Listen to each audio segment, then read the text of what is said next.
nosso bate-papo hoje para discutir um pouco mais sobre essa temática é com Larissa Lobo, que já está aqui com a gente, que é psicóloga e orientadora de saúde mental aqui da Câmara de Fortaleza. Seja muito bem-vinda, viu, Larissa? Obrigada, Fernanda. Bom dia.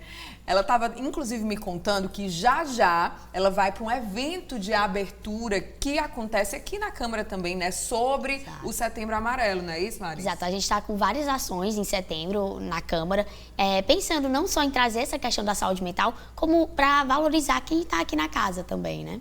E aí, a gente estava batendo um papo antes de iniciar a entrevista sobre como hoje essa questão, essa temática da saúde mental, ela está em pauta, né? E existe um motivo para isso.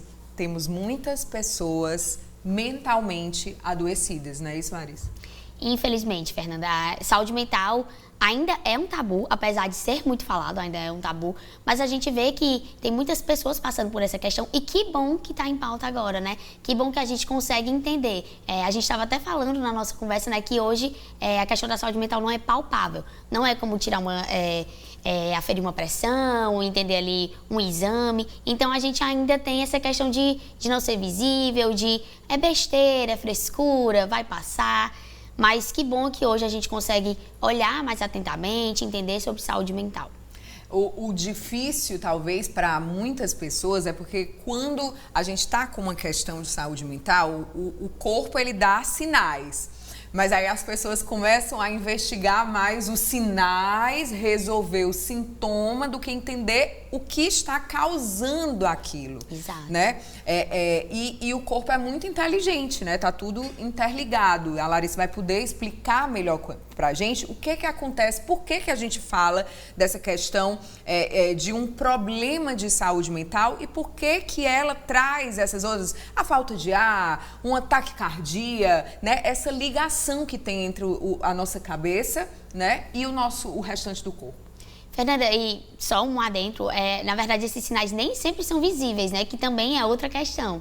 Nem sempre a gente entende esses sinais. Só que, como você disse, está muito ligado com o corpo. Por exemplo, no trabalho, que é onde a gente passa a maior parte do tempo, a gente precisa alcançar uma produtividade, a gente precisa alcançar uma meta. Então, o corpo entende isso e o corpo, ele acelera.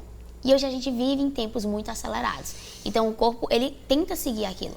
Só que a gente não está preparado para isso. O nosso cérebro não está preparado para essa enxurrada de informação, para essa enxurrada de produtividade que a gente tem que seguir, para e essa questão da saúde mental também, que vem sendo afetada, o nosso corpo não está, e por isso vem esses sintomas, né? E você disse, às vezes a gente vê esses sinais, a gente está com esses sintomas, mas a gente não vê a causa. A gente não tem aquele olhar atento para o que está causando isso. Se é o trabalho, se é a relação com algum familiar, o que é que está causando isso? Então, esses sinais, eles ficam cuidados ali. A gente vai remediar, vai medicar, mas a gente está cuidando mesmo?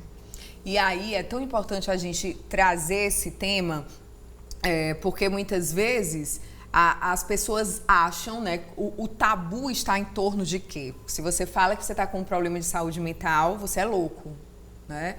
Se você procurou um psicólogo é porque você está louco, se você procurou um psiquiatra é porque você está com... Nossa, enlouqueceu, né? E hoje a gente sabe que não é assim. Então as pessoas ou associam a estar passando por um problema. Ixi, essa pessoa está com um problema sério. E às vezes não é, como você falou, faz parte da nossa rotina e a gente não vê acontecendo, inclusive isso aqui, né? Vamos trazer também esse tema que a gente já abordou aqui outras vezes. Então, essa enxurrada de informação acelerada, que chega muito rápido, que a gente tem acesso o tempo inteiro, isso causa, né, essa falta de ar, exatamente o corpo dizendo assim, calma, você precisa respirar. As pessoas hoje não têm tempo de respirar, né? Exato. Até esses sinais, como você falou, Fernanda, a gente tem essa pressa, como a gente tem essa questão das enxurradas de informações, até esses sinais a gente tenta tamponar muito rápido.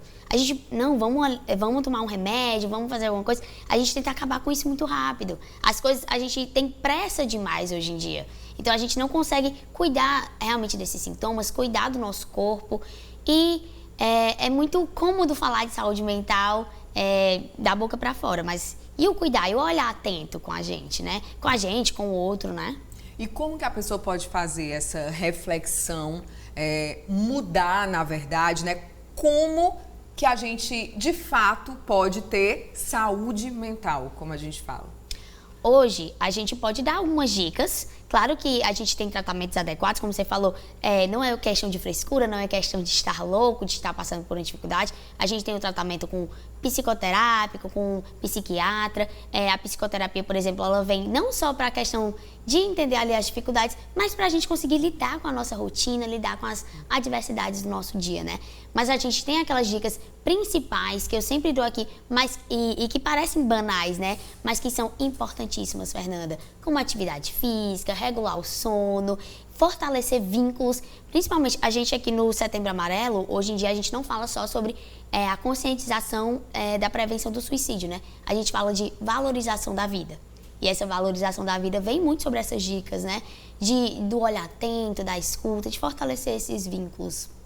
E, como você falou, a escuta, né, sobre a valorização da vida, sobre a prevenção ao suicídio, acho que a escuta, ela talvez seja o fator primordial, né, para valorizar essa vida e dar aquela mão àquela pessoa que precisa, e às vezes é só realmente um ouvido que ela precisava, né, desabafar. Com certeza. O suicídio também é um tabu muito forte. As pessoas ainda acham que não deve ser falado, que se falar pode influenciar. Mas é como você está dizendo, a escuta é uma das coisas mais importantes. E falar sobre isso é um ato de coragem. Talvez aquela pessoa que está passando por sofrimento emocional, ela só precisa de um olhar atento, ela só precisa de uma escuta ativa. E eu falo isso não só como psicóloga, eu falo isso como familiar, como amiga. A gente precisa que aquela pessoa esteja ali, que a gente escute, que a gente olhe para ela. Às vezes é só isso que falta. E muitas vezes, vamos falar a verdade, né? Quantas vezes uma pessoa chegou com uma questão e às vezes a gente, por achar, não por achar que é besteira, mas para tentar amenizar a situação, você diz assim, não, mas vai passar, esquece isso aí, que vai passar essa situação, né? E às vezes a pessoa só precisava que você ficasse em silêncio, calada, né? Desse a mão, abraçasse e ouvisse, né? Então a gente chama essa atenção hoje aqui, Larissa também veio para chamar essa atenção, para falar da importância realmente de você parar, ouvir, perceber o outro que passa aqui por você, né? Exato. E a gente tá aqui no setembro, a gente começou o Setembro Amarelo, que tem essa pauta em questão, mas é entender que não é só em setembro que a gente precisa dessa escuta, que a gente precisa acolher essa pessoa. São todos os dias. É todos os dias do ano, é toda hora. A gente precisa estar ali. Então, o setembro passa e as pessoas param de falar de saúde mental, as pessoas param de se importar. Mas é entender que aquela pessoa vai estar em sofrimento o ano todo. Ela precisa da gente, ela precisa de uma mão amiga, de um familiar, ela precisa desse olhar atento, Fernanda. Muito bem. Quero agradecer a Larissa, Obrigada, excelente evento. Depois volta aqui para falar um pouco mais das ações que a Câmara, né, vai estar promovendo ao longo desse mês, tá bom? Obrigada, Fernanda, foi um prazer.